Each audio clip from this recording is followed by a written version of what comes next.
That'll do way past cool. What's good, y'all? This is Iron Whittlefoot's podcast. This is. I'm gonna do a little. I have a little commentation. All right, this is what I'm thinking about, and then the what's the subtitle or the subject or the title of this one is gonna be American government, but why? Right. So starting off, it's like this. Why do America have the ability to have people live here for free, right? But we all gotta pay to be here, right? That makes no sense. And then here's another thing. Why is it that everybody in America? No, here's the thing I was just talking about. If we got billionaires and trillionaires in America, right? How is it that we still got homelessness? And then the thing about that is how we got foreclosed homes.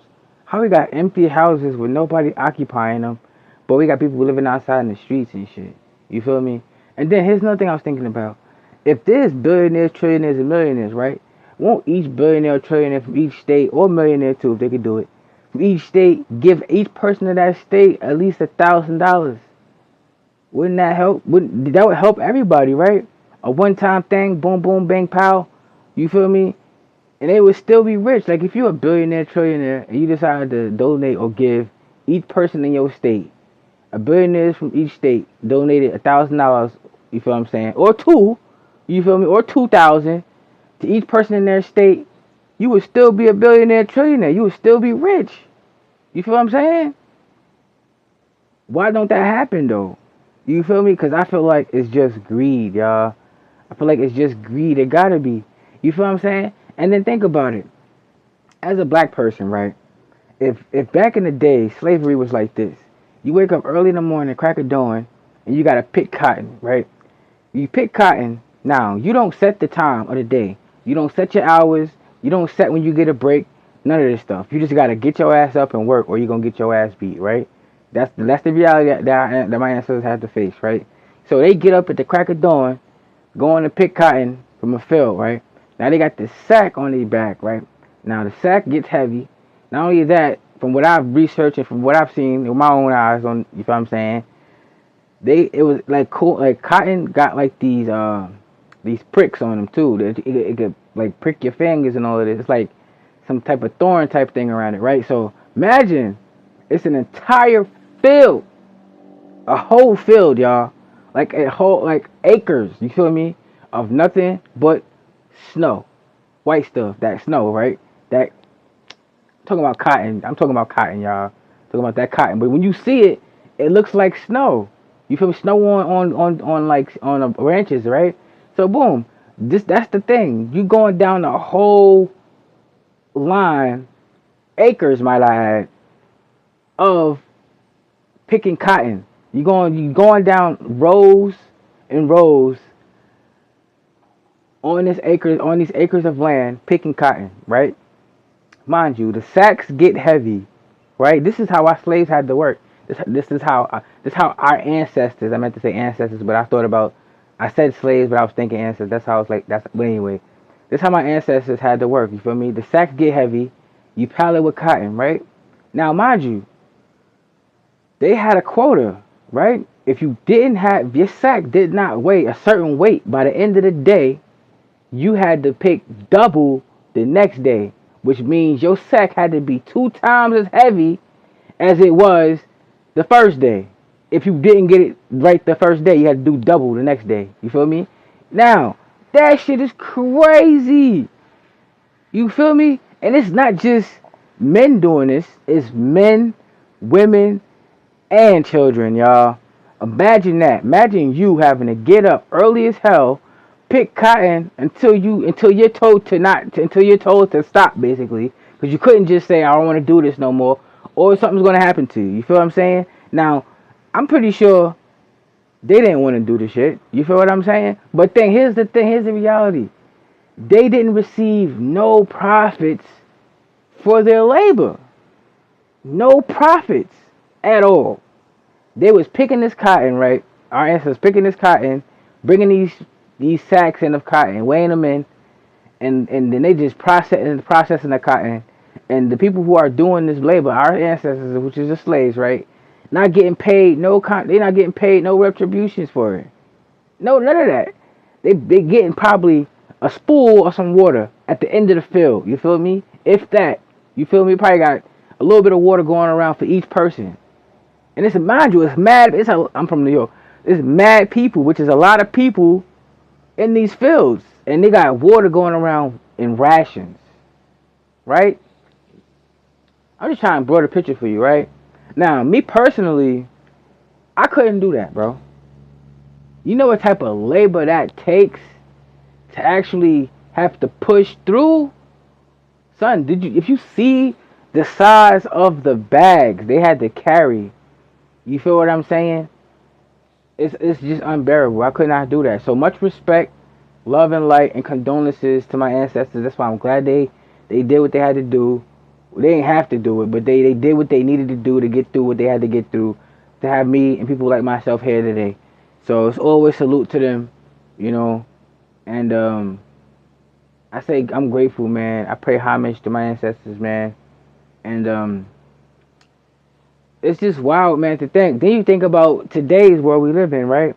Because they said there was a man, I think it was a Caucasian man, who came up with the work day, the 40-hour day, well, it was 40 hours a week work day, right?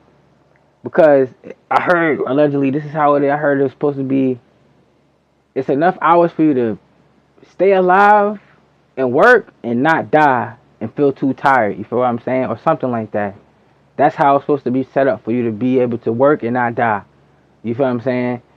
Then you look at that in itself. You getting up, well, some people work different hours, so, you know, I'm just saying overall of how you have to work a certain amount of time, right? And what I really wanted to say was, look at the taxes, bro. The taxes is like the slave master. Because here's the thing I was thinking about. This is why I had to start this podcast, right? Here's the thing I was thinking about, y'all. Why is it that, okay, taxes, right? Now, if you don't pay the taxes, first of all, let me just break it down for you.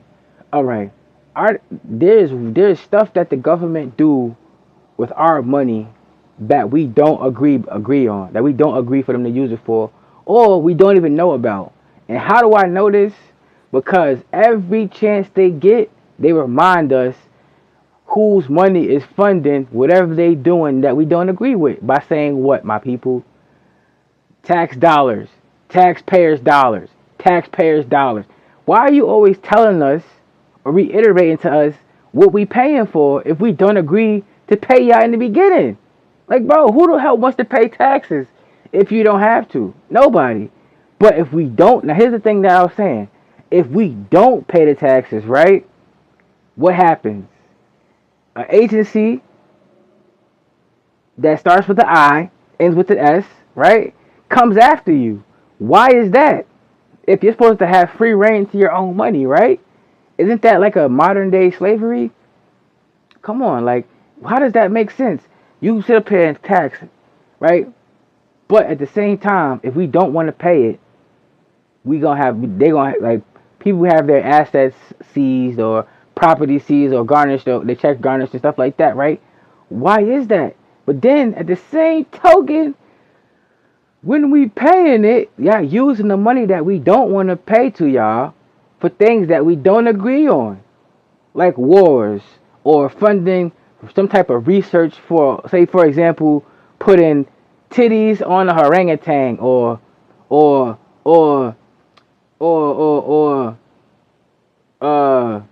giving refuge to some wild like some wild shit, bro. Like, it's always something that our money is being used on that we don't give a fuck about, bro.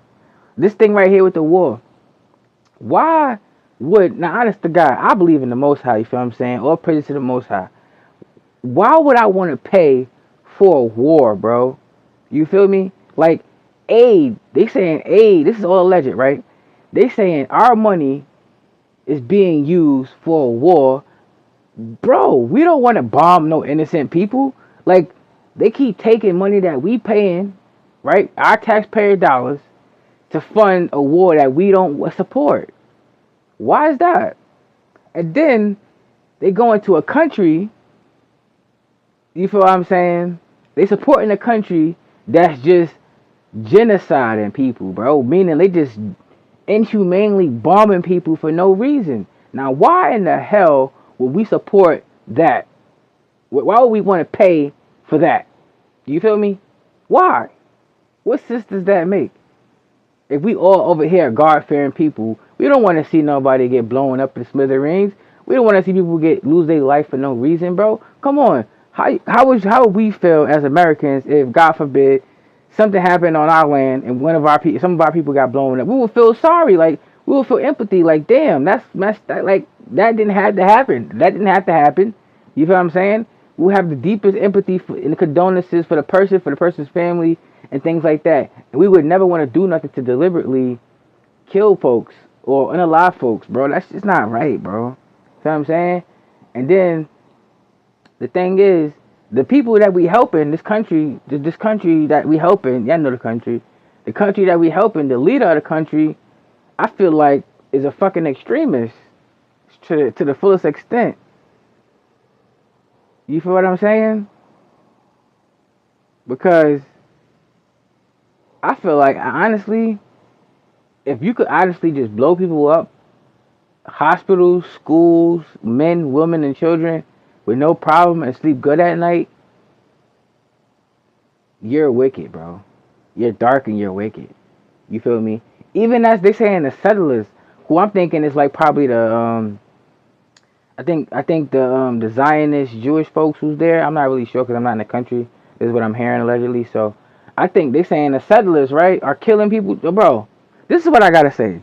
Respect to the Jewish folks, bro. I don't got nothing against nobody, but I just want to know why y'all be wilding, bro. Like y'all gotta chill, bro. Like who? Yeah, like who are y'all praying to, bro? That is okay with y'all just killing a bunch of people. Like respect, unaliving a bunch of people. Excuse me. Like I just want to know seriously. Like, dude, y'all gotta chill. Like stop, bro.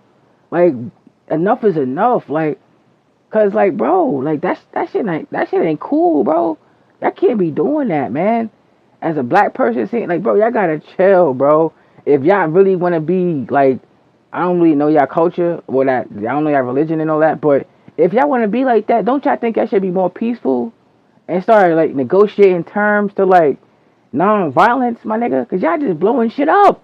Like, stop it. Real talk, stop. Like, really, yo, stop it, my dude. Like, y'all got to stop, man. Y'all got to be stopped, bro. Like, something's got to stop. Y'all got to chill, bro. Dude, I remember I heard one of the dudes saying how y'all got people and they're jealous. Well, if that's the case, alright, if that is the case, if y'all feel like that, whatever, cool, y'all feel like that, right? But if that's the case, why would you bomb people? I don't think God be okay with that. I don't think he will. Well, I don't think the Most High is. If God is good all the time, why would He be okay with y'all killing people that y'all feel is jealous of y'all? Wouldn't revenge always be with?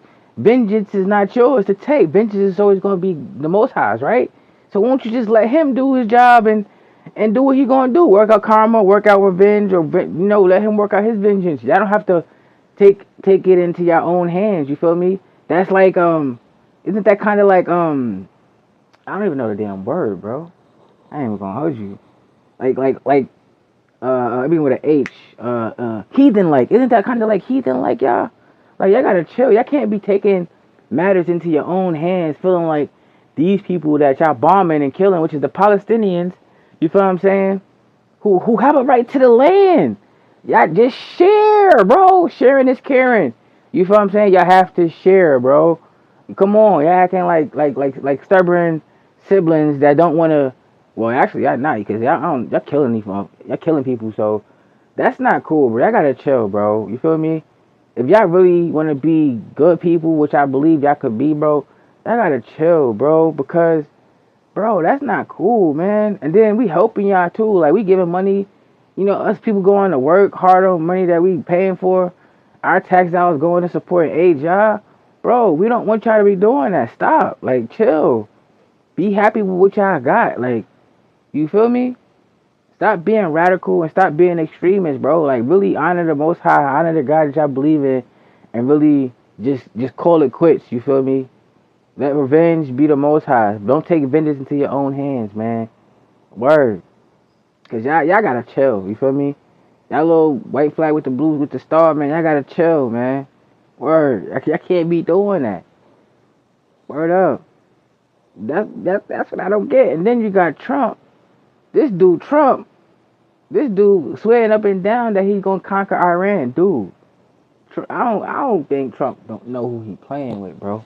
Like Iran ain't the Iran never been the one, the two, the three, or the four according to history, bro. They never been the type to just lay down and say, "Yeah, we're gonna just take what you're doing and take it okay." Hell no, nigga. They ain't jacking none of that at all. That's why they like, come on, bring it on. They got the longevity. You feel what I'm saying? They gonna win. They won the war. Trump got too much damn pride. Like a lot of motherfucking politicians, they can't admit to defeat. Like how when a politician get lose a race or lose the ballot, whatever the fuck they go for when they get voted on and they don't get voted on. When a person who lose, they can't admit that they lost. Just like Trump. Trump can admit that he can't admit to defeat. You feel me? Bro, just be a humble person and be like, you know what? I respectfully submit to this loss. Dude, you won't look weak. You'll look like a wise man that bowed out gracefully. Instead of trying to bro, you're depleting your resources, my boy. Like from what I've heard broadcasting, there's fucking a USS Navy ship, carrier I should say, that's not doing so hot, you know. They saying sailors, which I don't know how true this is, but they were saying sailors is jumping overboard and stuff like that due to like bad sanitation and bad height. Like it's just deplorable in there. It's just horrible, you know. But yeah, like why would like the sailors they running on rations like short rations, water and all that stuff is scarce, you know. Food is scarce and everything is just not looking good, you know, like. And then it's supposed to be a ship that's coming to relieve them. Like, man, listen, yeah, I don't know what we're gonna do about this. You feel what I'm saying? Like, something's gotta change, bro. Because at this point, these politicians, like, I don't think they be knowing what they be doing, bro. Like, when you be watching these, like, I be watching sometimes on the U.S. What's that channel? I forget the name of the channel, but they be showing like the Senate, House of Representatives, people talking about bills and stuff like that, passing this and passing that. Like, you just look at them, they will be bickering and going back and forth. I ain't gonna hold you. It'd be like a bunch of grown-ass high school kids in there. They can't come up with an agreement. And then you got some people who agree, who like, okay, we're gonna get this done, let's do this. And then it's like some of them be like, no. Then I was like, nah. You know what I mean? It's like, yo, chill. Stop acting like, y'all gotta come together. Y'all got a bunch of people's lives and livelihoods in your hands, bro. Like, they don't even understand that, dude. They just playing with shit like it don't matter. Like, they just move a piece. That piece that you just moved just made a bunch of people not have what they need for like probably 10 years. You feel what I'm saying? Then they move the piece back. Well, now since you moved that piece back, now they gotta rearrange the 10-year plan and make a 5-year plan. Like, you feel what I'm saying? Like, they be doing stuff without thinking, bro, on how it's gonna affect everybody. Cause it's like, but it's like if you think about it too, though, it's kind of hard to really, I think it's kind of hard for them to really do stuff for the people when this country was, think about it, this country was started on slavery, bro. You feel what I'm saying? Like, savages just unaliving people, you know, killing people, you know, making them do what they wanted them to do, you feel what I'm saying? And taking people, still killing and destroying, bro. That's basically what it was kind of like going on a lot, you know, according to history, man. This is not just something I'm making up. This is history, man. When you look back at how this, like, they talk about America being great, like, nah, man, not for my people. When was it ever great? You feel what I'm saying? And then if you do want to say it was great, think about the people who served, right? My ancestors who served in the armed forces, bro. You know how many people from the armed forces that served that were black came back home and died in their uniforms, bro? Thinking that them going overseas or them going to war to fight for this country was going to be something that give them some type of credibility, some type of recognition, some type of honor, you feel me, some type of nobleness or something like that, you know. But in reality, they came back home to get unalived in their own uniforms, bro, to be talked down to be belittled, you know, be like inhumanized. You feel what I'm saying? Why? Like that's what I don't get, bro. I can never understand that. Like Caucasian people, why do y'all hate black folks so much? Like seriously, we're not saying all y'all. I just want to know because I never understood that. You know, growing up, me being black, right? Like one thing us black dudes was always taught was to never date a Caucasian girl, never. Like because that's the thing I want to know. I don't know what it's like a stigma in our but it's not everybody thinks that, you know, not all black dudes were raised and taught not to date, you know, Caucasian women or white girls. It's just that some of us were, you feel what I'm saying? And I was one of those, you feel me? Like I was kind of like it was kind of frowned upon to date a white girl, you know, because what I told from the history, I told that like I was told that from stories that white women were actually they had like a bad stigma with black guys. If you look at some of the history cases like Emmett Till, um, a couple of other cases, I can't remember the other one of my, but the main one that came to my head was Emmett Till, where they say he whistled at a white woman, and he got kidnapped and then you know got dismembered and stuff like that. You know, sleep in peace, my brother, and condolences to his family still to this day.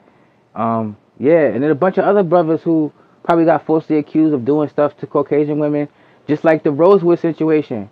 That you know that took off where it was a big old racial war, and it started from a Caucasian girl, a white girl, saying that a brother or a black man beat her down or something like that, and come to find out, I don't know the whole story, but I know it was something like that.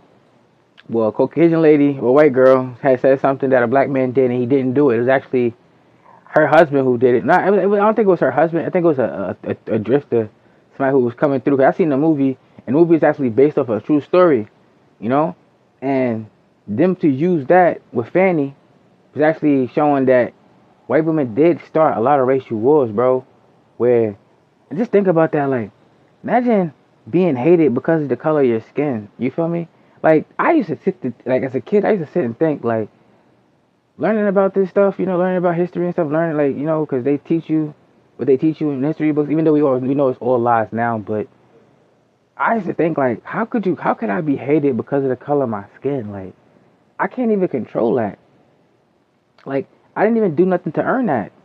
I ain't have to do nothing to be a black boy or to be a colored boy, be a melanated boy, or do nothing. Like I didn't have to do nothing. I was born this way, but then I gotta be unalive because of how I look and been judged because of people who came before me, you know?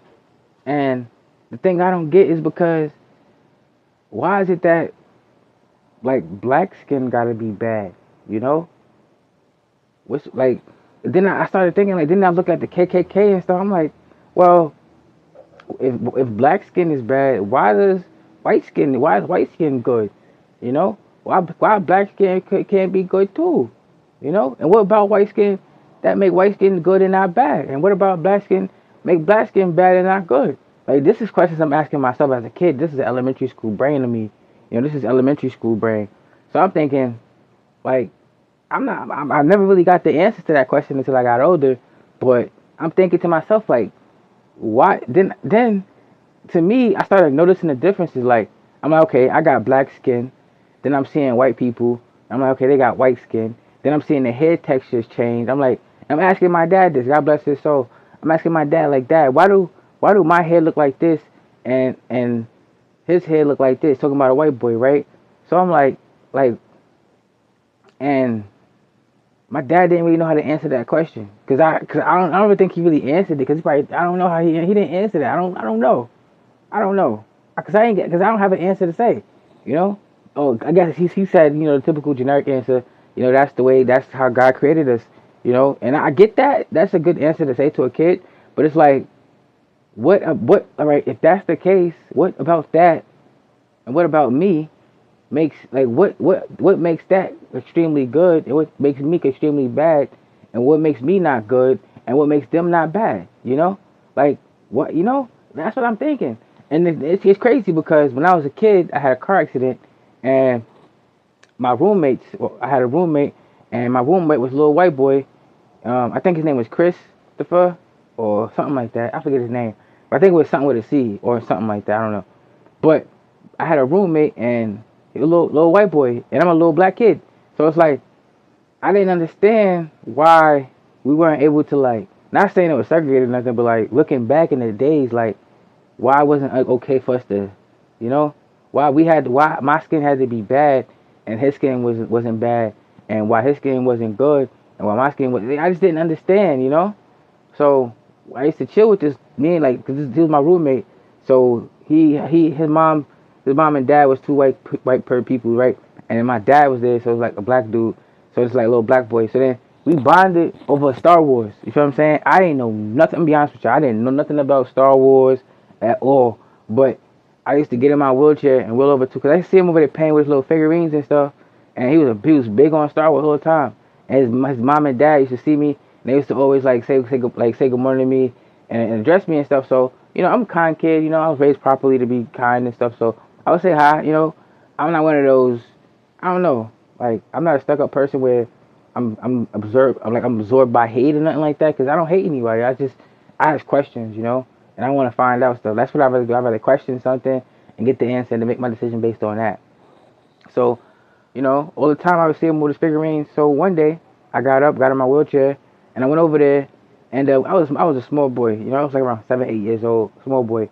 So my dad was like, "You want?" So my dad picked like my dad helped me get up, and we was on a bed. We was playing with the Star Wars and stuff. We kids, so like we had mass space on the bed to play with the figurines. So I was just like playing with the Star Wars things. He was telling me about what this piece was and the movie. So we used to watch like his parents used to come and put the movie on. So we used to watch Star Wars all the time. Like watch the movie like the Jedi's and the Dark Knight or something like that. I don't really remember. I was a kid, but we used to watch Star Wars all the time and play with these figurines. You feel what I'm saying? But then one day it was like 2 weeks. He was in my room with me for 2 weeks, and then one day I woke up. I got up in the AM, and his side of the room was empty. Nobody was over there. I was in the room by myself again, and I was like, "What happened to him?" And I think they said he went home because I was in a rehabilitation hospital because I had bought a car and all that, So I had to get like a blood transfusion. Had a blood clot in my brain. I had pins in my leg because I had broke my femur, and yeah, so I was rehabilitating and stuff. So that kid was missing. I was like, "Where'd he go?" I was like, "Where's my buddy?" My dad was like, "Oh, he went home. He got transferred out and went home." I was like, "Okay," so he was gone. So that was right there my first encounter with being friends with a white boy, like a little white boy, and I'm a little black boy, little white boy. You feel what I'm saying? And then I met his parents. Like his parents didn't seem like they treated me different. You know what I'm saying? They talked to my dad. His dad was talking a lot. Asked about my condition. You feel what I'm saying? Where I had to get a blood transfusion. And I had a blood clot on my brain, so I had to get like surgery done to get something like that. I don't know how. I forget because I had a lot of brain damage and shit in my car accident, but I don't remember all that shit. I ain't gonna hold you because my memory.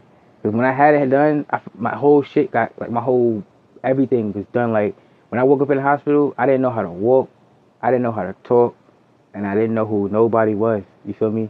I had to learn all that over again. You feel what I'm saying? And that's what happened. So I don't really remember that much. You feel me about that? Because I was young. But yeah, uh, yeah, man. I was in Connecticut. I was like, no, I wasn't in Connecticut. I was in Port Jefferson. I remember across the I could look out my window and across the water was Connecticut. Yeah, I remember that every day. That was my scene. That was my scenery. Was the big yellow and white smoke towers or smokestacks in Connecticut. I used to see those all the time because I was out there in Port Jefferson, Port Washington, no Port Jefferson, yeah. And yeah, I was in St. Charles. I was in St. Charles Hospital. Um, yeah, shout out to St. Charles. They're a great hospital, bro. They rehabilitated me too, to my finest. Like, man, they taught me everything. How to walk, how to talk. I learned how to talk through I know this, whatever. I'm just gonna say something. Like, I learned how to talk by watching. Well, I was actually learning about my motive skills by watching this lady. If y'all remember her, it's called Carmen San Diego.